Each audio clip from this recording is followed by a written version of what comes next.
Here is a simple way to build a strong argument in your writing. The CER strategy.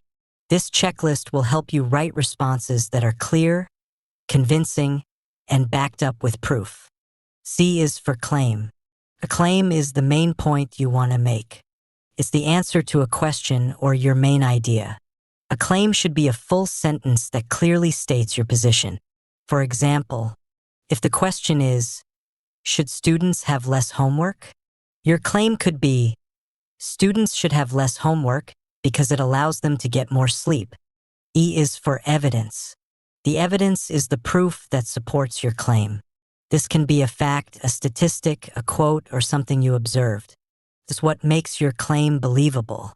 For the homework example, your evidence could be, studies show that students who get 8 or more hours of sleep perform better in school. R is for reasoning. The reasoning is your explanation of how the evidence proves your claim.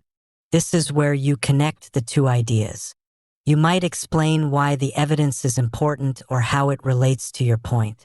For the homework example, your reasoning could be, this evidence shows that more sleep leads to better performance, so reducing homework would help students get more rest and improve their grades.